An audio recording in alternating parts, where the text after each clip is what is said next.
welcome to Stand-Up Mixology. I'm your host Adam, welcoming you from my kitchen studio. Before the pandemic hit, and before I knew what my breath smells like because masks, right? I used to go to speakeasies, cocktail lounges. And when I would go there, I would notice that the staff, the guy at the front door or the woman, the wait staff, and the bartenders and bartenders in the back all looked like they came from a 19th century English gang. The bouncer at the front door, when he finally put his big mitts through his trench coat and took your ID, parted his handlebar mustache, looked at the date to see if he could let you in, and then you finally get in. And then you go in and you notice that most of the staff are wearing vests. And if they're not wearing vests, they're wearing those big leather aprons. They look like they just came from a slaughterhouse. Anyway, at that point in time, I thought that's what a bartender should dress like. But during this time of the pandemic, I don't want to get dressed up. I only did that in the first episode to impress you. The truth of the matter is, I'm too lazy to wear that stuff. I'm too lazy to even search for more than 2 bottles for a cocktail.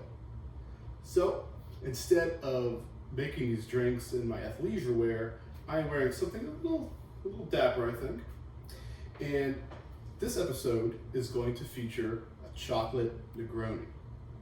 Chocolate Negronis are probably the most popular drink that I serve whenever I had a cocktail party. And it is a very, very simple recipe.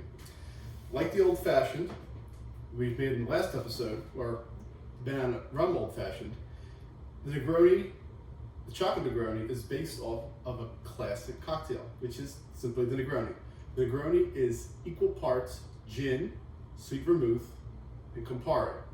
Now, as we went over the last episode, a cocktail is a spirit. In this case, it's going to be our gin.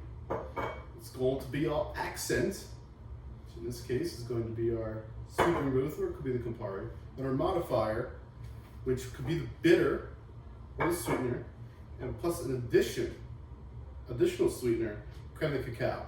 And because I like my chocolate Negronis just a little bit more chocolatey, I had chocolate bitter. Now, I call it chocolate bitters, but these, they're anything but bitter. They're very sweet, and they're very delicious. And I am going to demonstrate how to make this drink. And I seem to have forgotten my cocktail glass. I'm going to get that. And while I am getting that, and I'm off camera for just a moment, I don't know if people recall, if my viewers recall the movie Total Recall. I don't mean the new one. I mean the old one where the guy wished he had 3 hands for you know what. Do you remember the scene where Arnold Schwarzenegger is out on the surface of the moon and he's gasping for air because there's no oxygen, his eyes are bulging out of his skull? That's kind of what I imagine going outside with denim masks nowadays. I had written that into the script. I didn't play it when I wanted to, when I talked about the pandemic, but there it is. I just did it now, in opportune time. Now watch me. What I do is, as I explained last time, I do not add ice to the finished cocktail. Instead, I chill the glass with the ice, with which I'm going to begin to stir. So let's just add some ice here. This is super convenient for this drink. And good to stir. All right, so we're going to set this to the side and let that chill. So I'm using a pretty good gin, to say the least, Monkey 47. My suggestion for when making a Negroni, doesn't matter if it's the regular Negroni, chocolate Negroni, whatever other variant you want, you use a dry gin that doesn't have any additional flavors. I mean additional flavors, Nullets has sort of a flowery palate to it. Hendrick's heavy on cucumber. This one does not have any of those things, and it blends very well with the sweet vermouth and the Campari, and it'll go even better with the creme de cacao. So, as I said before, Negroni is equal parts of each of these 3. But because of this variant, I'm going to play around with the ratios. Now you can play around with the ratios as much as you want. If you want something more gin forward, put more gin. If you want something a bit more bitter, use more Campari. If you want mega chocolate, you go right ahead and use more of this guy. But I am going to follow this recipe, which I am going to put on the screen next to me for all of you to see if you don't want to listen to the rest of this. Here we go. I am going to use Ooh, that's a good sound. An ounce of this gin right here. Pour it into my jigger. And pour it into a good sized mixing glass. Not the behemoth I had last time. We're not mixing with cauldrons this time. Sorry to disappoint.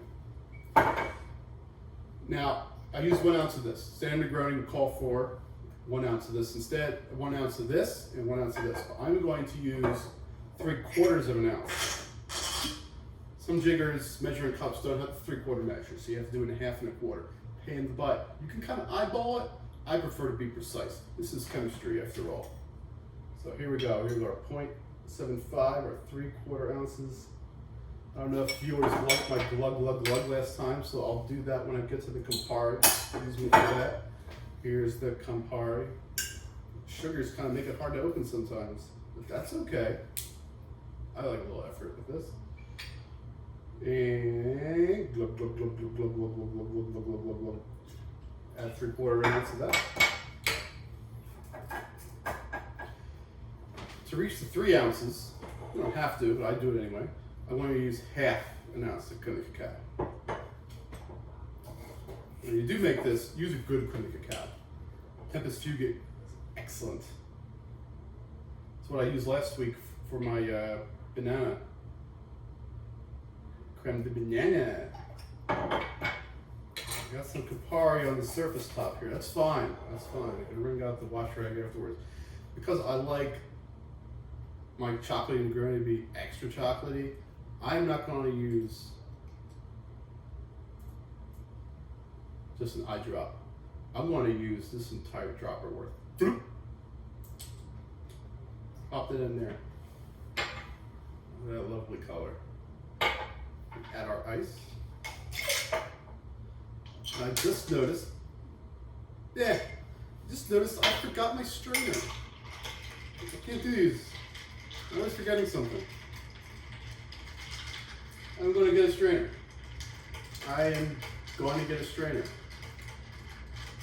And what I'm going to do is I am going to edit this right here and come right back. Ta-da!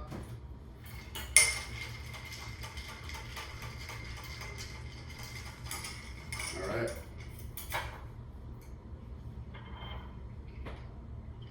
No ice is going in this drip this time. Sorry, cubes.